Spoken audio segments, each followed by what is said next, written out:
une production, Les Podcasteurs.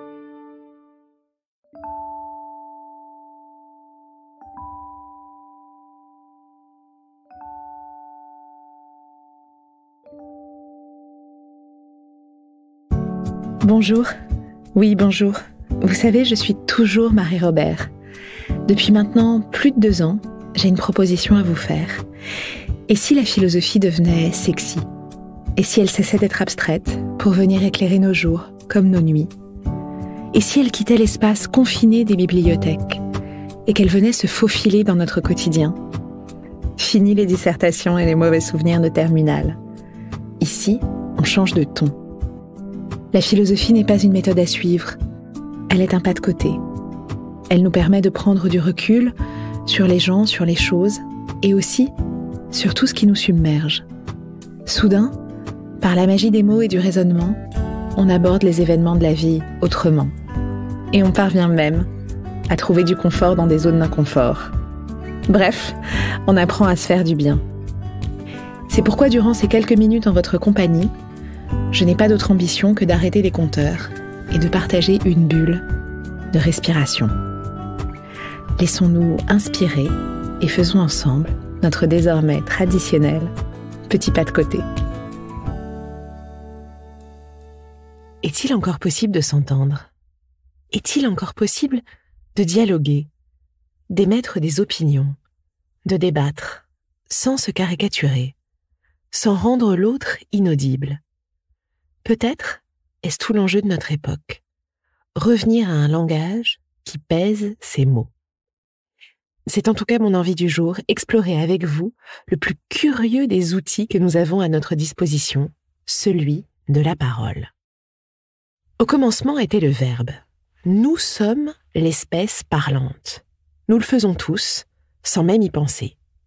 Nous utilisons des sons organisés qui nous permettent de communiquer des informations avec le groupe d'individus disposant du même système de signes.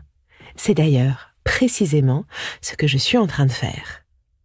Le langage est littéralement un système de signes qui associe des mots, puisés dans un lexique, à des règles grammaticales très précises, établies par ce qu'on appelle une syntaxe.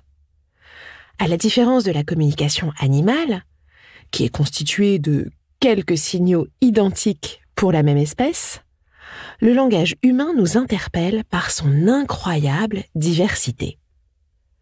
La langue animale est naturelle, relative à l'instinct, une réaction automatique, qui a peu, voire pas d'évolution, tandis que le langage humain, lui, va changer, se transformer, évoluer au fil des époques.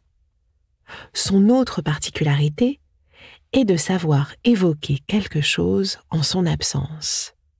Notre langage est donc quelque chose d'unique, et peut-être est-il précieux de s'arrêter un instant sur ses pouvoirs. Le langage humain se répartit entre les différentes langues. Nos langues reposent sur des conventions, c'est-à-dire sur une forme de création arbitraire. Toutefois, la capacité humaine à produire et à interpréter des messages linguistiques semble, elle, innée. Le langage est un savoir-faire complexe, mais spontané chez l'enfant. Il sait parler, comme l'araignée sait tisser sa toile, et il développe cette aptitude naturelle au contact de son entourage, plus ou moins bavard. Reste à comprendre, évidemment, comment cette aptitude, certes naturelle, s'est consolidée au fil des millénaires pour nous emmener jusqu'ici dans ce podcast du dimanche matin. Il est probable que les premières organisations sociales d'Homo sapiens, il y a 2,8 millions d'années, ont nécessité un moyen de communication rudimentaire qui, de fil en aiguille, a fini par donner les langues. Dès qu'il y a vie de groupe, comme le note le linguiste Claude Agege, l'interaction des facteurs social et cérébral devient permanente. En fait, si l'organisation et les processus neurologiques nécessaires au langage des premiers Homo sapiens sont innés et communs à toutes les espèces, C'est le lien social et culturel qui a pu jouer un rôle déterminant dans le développement du néocortex nécessaire pour parler. Autrement dit, nous avons tous l'outil en nous qui est absolument inné. Mais c'est pour les autres, avec les autres, grâce aux autres, que nous développons notre langage. Et voilà peut-être le premier point incontournable de cette rapide introduction. Définir le langage est une chose. Mais plus important encore est de s'intéresser à sa fonction, ou plutôt à ses fonctions, à savoir en premier lieu penser et communiquer. Et c'est bien ici le début du miracle, mais le début aussi des ennuis. Qu'est-ce que nous voulons dire aux autres et pourquoi ? Est-ce que nous communiquons réellement ce que nous pensons ? Comment ne pas trahir nos réflexions ? Comment faire pour être compris ? Que faire des interprétations de l'interlocuteur ? Est-ce que nos mots désignent la réalité ? Avons-nous tous un langage commun ? Vous voyez, le chemin est plutôt scabreux, mais je vous propose de l'emprunter ensemble. Nous allons donc voyager à travers ces deux blocs, penser et communiquer, et tenter de comprendre leurs liens. L'enjeu est de taille, car inutile de le préciser, il en va de notre relation aux autres, dans le monde intime comme dans le monde professionnel, dans le couple comme dans la société. Ça vaut donc la peine de s'y intéresser et de se plonger dans son histoire. Pour saisir tous les enjeux qui se cachent derrière le langage, pour en mesurer tout l'intérêt et les difficultés, plongeons-nous brièvement dans son histoire et dans la pensée des philosophes qui en ont le mieux parlé. Et ensemble, essayons à chaque fois de percevoir ce qu'il nous reste de leur perception. Êtes-vous prêts à voyager dans le temps ? Commençons par l'Antiquité. Il y a dans l'Antiquité deux grandes tendances du langage, l'éloquence et la rhétorique. Car dans l'Antiquité, vous le savez peut-être, le langage est d'abord le langage oral. L'art de l'éloquence apparaît en Sicile au 5e siècle avant Jésus-Christ. Après l'abolition de la tyrannie et la nécessité de résoudre par la parole les querelles entre les citoyens, à l'Assemblée ou au tribunal, l'éloquence devient la fille de la démocratie. Horace, Tisias et Gorgias sont les premiers grands orateurs. Ils démontrent le pouvoir de la parole et la nécessité pour ceux qui veulent défendre leurs intérêts de s'y former. Cet art de l'éloquence, l'art de se jouer de l'adversaire par les armes du discours, est enseigné dans l'Athènes démocratique, avec la naissance de ce qu'on va appeler la sophistique et la rhétorique, dont nous allons parler juste après. Car dans les dialogues de Platon, Socrate est justement la figure opposée à celle du sophiste et à celle du rhéteur. Les sophistes et les rhéteurs sont les maîtres de la parole. Cyniques et rusés, ils exercent ou ils vendent leur art dans des lieux où le pouvoir est en jeu. Soit qu'ils parviennent à envoûter les auditeurs dans les longs discours, soit qu'ils se révèlent capables de défendre le pour comme le contre dans des duels improvisés. La philosophie, elle, s'affirme à travers la forme du dialogue interrogatif, comme une recherche non conclusive du vrai et du juste, détachée de la conquête du pouvoir. Le rhéteur est celui qui, grâce à ses talents oratoires, peut parler de tout, mieux que personne. Il n'est point de sujet sur lequel un homme qui sait la rhétorique ne puisse parler devant la foule d'une manière plus persuasive que l'homme de métier quel qu'il soit, affirme le sophiste. C'est une technique de combat, indifférente aux fins, qui permet à l'orateur d'obtenir de la foule tout ce qu'il veut. Bref, d'un côté, les philosophes qui cherchent la vérité, qui cherchent la justesse, de l'autre, les sophistes et les rhéteurs qui, eux, ont l'art du discours fumeux. Alors, face à l'éloquence des sophistes qui utilisent cet art du discours pour faire passer tout et n'importe quoi, les philosophes vont s'opposer et vouloir modifier un peu la donne, tout en continuant cependant à valoriser l'éloquence, mais en lui donnant plus de structure. Aristote et Cicéron vont par exemple défendre une éloquence qui conjugue l'efficacité, la rationalité et l'éthique. Aristote, dans son grand traité, nommé la rhétorique, qu'il écrit en 330 avant Jésus-Christ, dit ceci. La rhétorique est la faculté de considérer pour chaque question ce qui peut être propre à persuader. Le texte est le livre de chevet de tous les orateurs pendant des siècles durant. À la différence du discours scientifique, qui se fonde sur une démonstration à partir de prémices vraies, la rhétorique concerne plutôt le probable, propre à toutes les questions éthiques et politiques. En fait, le discours est ce qui doit mettre sous les yeux son objet. C'est-à-dire qu'un bon discours, c'est celui qui, par la force de l'élocution, par le rythme de la parole, va réussir à captiver le public. Mais attention, à la différence des sophistes dont nous parlions à l'instant, la parole, ici, doit avoir quelque chose à dire. Il ne s'agit pas de s'exprimer au sens moderne ou de laisser libre cours à ses passions. Pas du tout. Lié au débat et à la contradiction, la rhétorique implique que l'on anticipe les objections, non par indifférence à la vérité, mais au contraire pour montrer les arguments fallacieux de l'adversaire. La rhétorique, pour ce faire, met à disposition de l'orateur 3 outils fondamentaux, qu'Aristote appelle les preuves. D'abord, premier critère, le caractère moral de l'orateur. C'est ce caractère moral qui doit permettre de conquérir la confiance de son public, en se référant à son autorité, à son expérience, à la clarté de son propos. C'est ce qu'Aristote appelle l'éthos. On n'écoute pas quelqu'un si on ne croit pas qu'il peut être quelqu'un de bien, quelqu'un en qui on a confiance. Deuxième critère, l'émotion. L'émotion qu'un orateur est capable de transmettre à son auditoire, en faisant vibrer son empathie, en mobilisant sa pitié ou son envie, sa colère ou ses craintes. C'est ce qu'on appelle le pathos. Enfin, dernier critère, c'est la structure argumentative, c'est la qualité de la démonstration. En somme, la logique.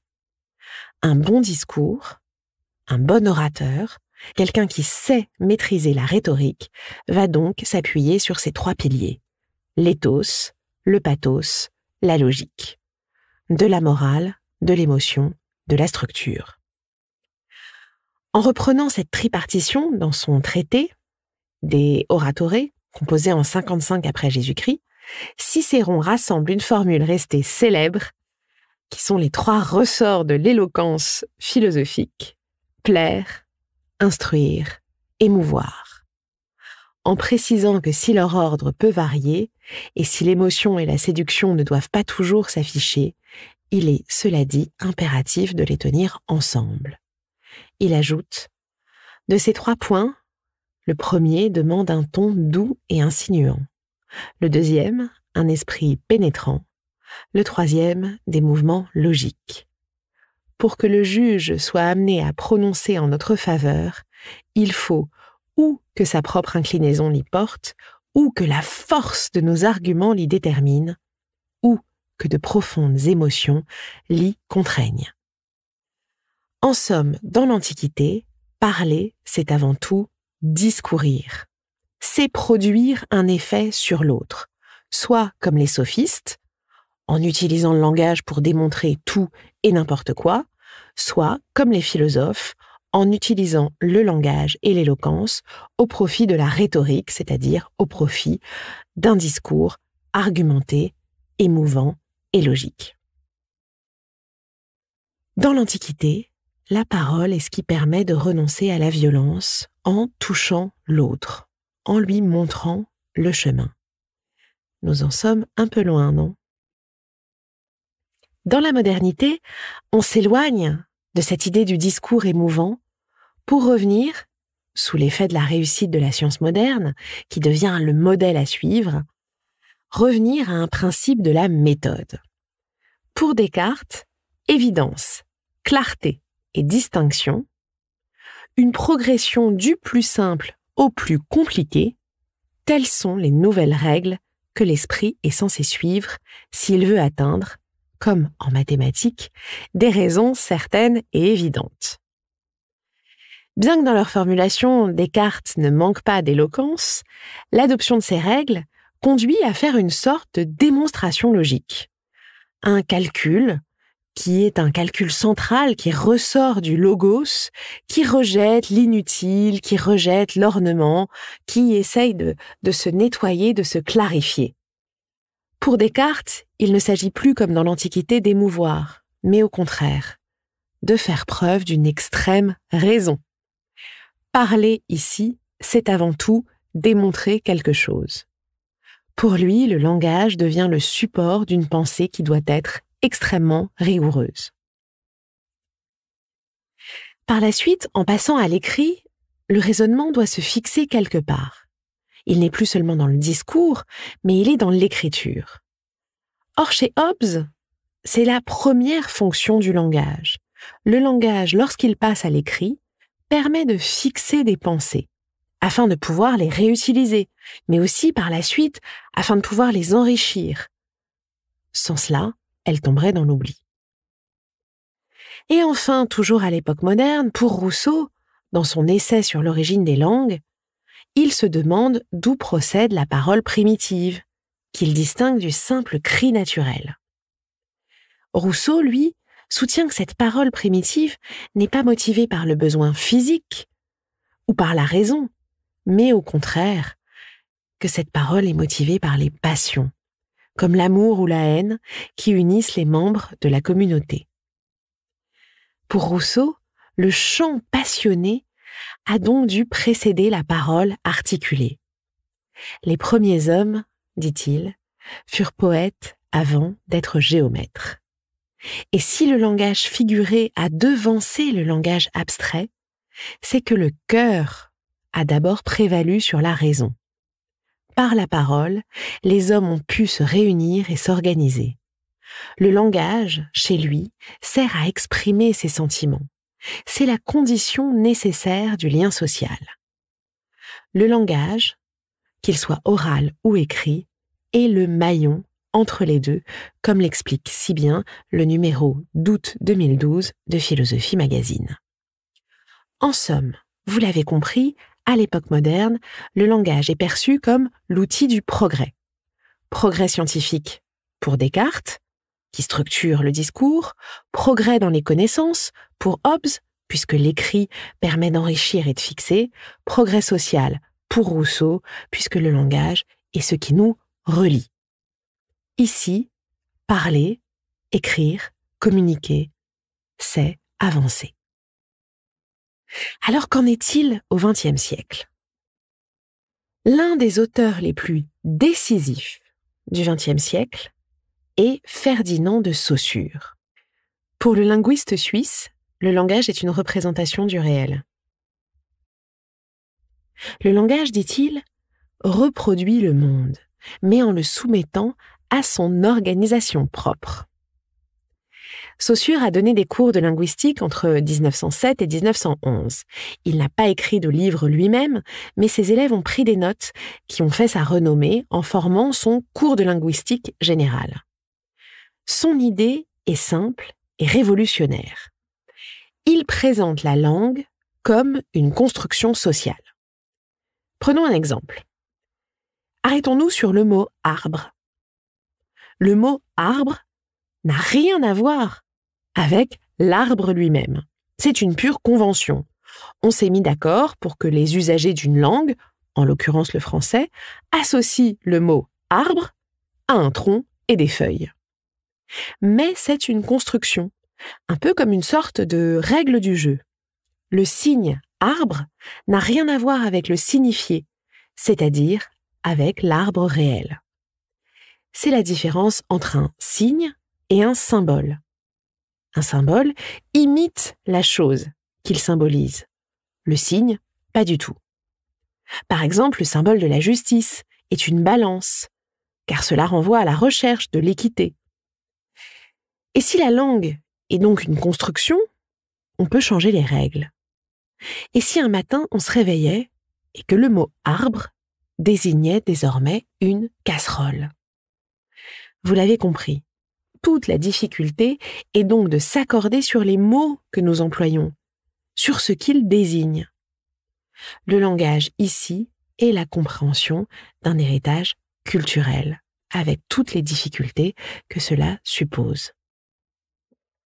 Sommes-nous tous d'accord sur les mots que nous employons? Sommes-nous tous d'accord sur ce qu'ils désignent? L'autre grande figure du XXe siècle est John Austin. C'est le premier qui, par le biais de conférences réunies au sein d'un recueil qui s'appelle « Qu'en dire, c'est faire », a dressé une sorte de typologie des différents actes langagiers, par lesquels un locuteur agit sur son environnement à travers les mots qu'il emploie. L'idée d'Austin est de concevoir le langage comme une forme d'activité sociale, comme une pratique qui dépend d'un contexte et non comme un système figé. Le langage n'est pas un outil idéal, transparent et descriptif, mais deviendrait plutôt un outil relatif à un certain nombre de conditions extérieures.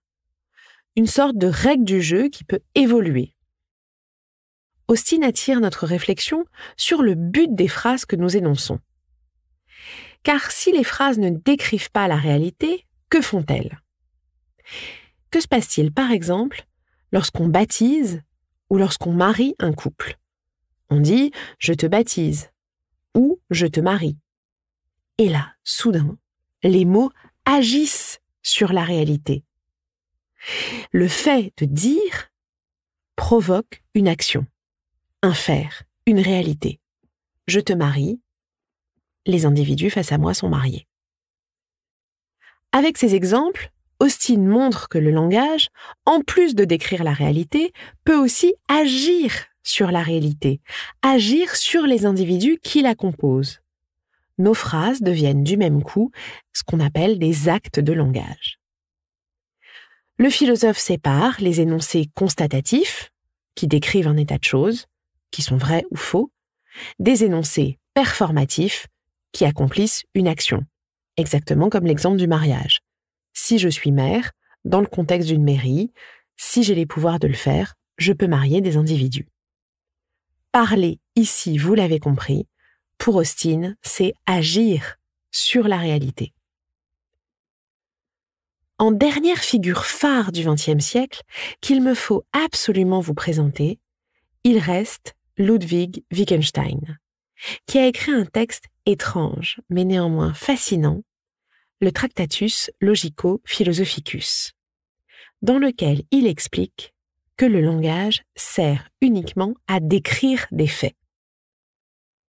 Alors certes, cette conception scientifique du monde n'est pas très marrante ni très poétique, mais cela évite les confusions et la subjectivité. Et surtout, cela évite la manipulation. Car rappelons-nous, nous sommes en 1929, et en 1929, c'est la montée des idéologies. Un peu partout, il y a des discours nationalistes qui opposent les gens entre eux, des politiques qui produisent des raisonnements qui ont l'air clairs et cohérents, alors qu'ils reposent sur du vent. Donc, pour Wittgenstein, et pour tous les membres de ce qu'on va appeler le courant du cercle de Vienne, réformer le langage n'est pas qu'une question philosophique, c'est une urgence politique. D'ailleurs, la montée du nazisme oblige tout le groupe du cercle de Vienne à quitter la ville. Beaucoup d'entre eux sont juifs, ils craignent pour leur vie. Certains partent en Angleterre, d'autres en France ou aux États-Unis. Mais ils sont animés par la même volonté. Revenir à un langage qui dit quelque chose du réel. La pensée de Wittgenstein est la suivante. Supposons que chacun possède une boîte contenant ce que nous appellerons un scarabée. Personne ne pourrait jamais regarder dans la boîte des autres, et chacun dirait qu'il ne sait ce qu'est un scarabée parce qu'il a regardé le sien. En ce cas, il se pourrait bien que nous ayons chacun dans notre boîte une chose totalement différente. Cette fable auquel Wittgenstein a recours pour expliquer l'un des problèmes les plus épineux de la philosophie du langage, nous pose une question. Comment être certain que nous parlons de la même chose quand nous employons un mot? Évidemment, si c'est un scarabée, la réponse pourrait être en le montrant, exactement comme on montrait l'arbre. Mais si c'est quelque chose qui ne se montre pas directement, s'il s'agit par exemple de l'amour, comment être certain que l'amour caché dans la boîte des autres ressemble à l'amour caché dans notre propre boîte? Le contenu de notre boîte est connu de nous seuls. C'est ce qu'on appelle sa signification privée, avec l'image mentale que nous lui faisons correspondre. Cette signification et cette image mentale changent selon notre culture, selon notre âge, selon notre éducation, selon nos expériences, notre mode de vie, nos émotions. L'amour n'est pas la même chose pour les différents individus. Mais alors, si chaque mot a une signification privée, comment faire pour communiquer avec les autres? Est-ce que ça veut dire que le partage est impossible? Au contraire. Apprenons aux enfants à raconter, à décrire, à expliquer ce qu'il y a dans leur boîte. Nous sommes tous des êtres singuliers, mais nous pouvons aussi expliquer nos différences et faire un chemin vers l'autre. Peut-être qu'alors, nous découvrirons que nos scarabées se ressemblent. Parler ici, c'est parler de ce que l'on peut désigner dans la réalité. C'est combattre la maladie du langage. Je pourrais continuer longtemps, mais vous l'avez compris. Parler, c'est un peu tout cela en même temps. Ou du moins, c'est réfléchir à tout cela en même temps. L'émotion du discours, la rationalité du propos, la construction sociale qu'il y a derrière chacun de nos mots.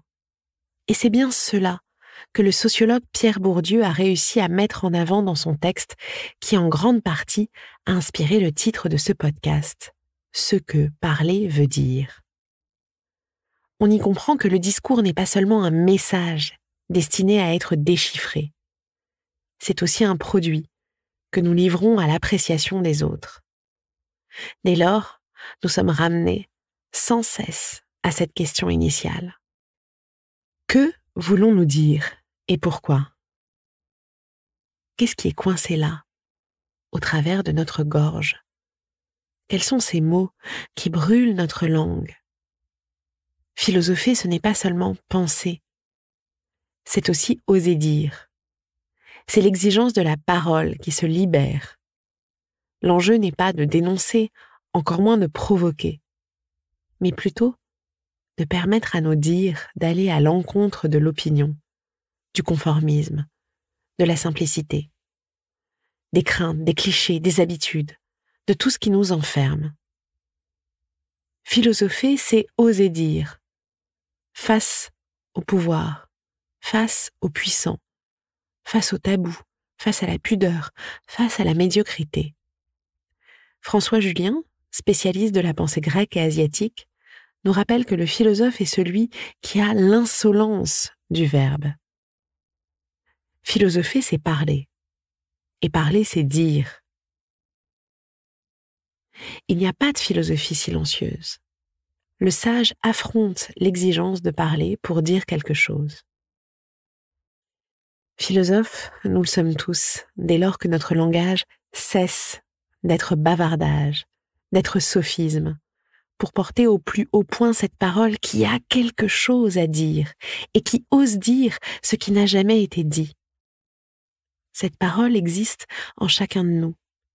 Ce n'est pas une parole qui méprise, juge ou colporte, mais c'est celle qui contient notre âme. Enjambons nos réticences, plongeons dans les vagues qui agitent nos profondeurs. N'ayons pas peur de ce qui ressortira sur le rivage. Un mot d'amour, de souffrance, de désaccord, un souvenir, un besoin, une envie, une conviction, un rêve. Honorons le dire, celui qui nous confirme, qui nous aligne. Celui d'un timbre calme et clair qui nous illumine. Je vous souhaite de savoir ce que parler veut dire. Merci pour votre écoute. N'oubliez pas qu'ici, il n'est pas question de leçons, mais juste d'une proposition, d'une hypothèse qu'il vous appartient de confirmer ou non. On se retrouve dans 15 jours. En attendant, n'oubliez pas de lire, d'oser et de vous rappeler qu'il n'y a rien de plus sexy que la philosophie.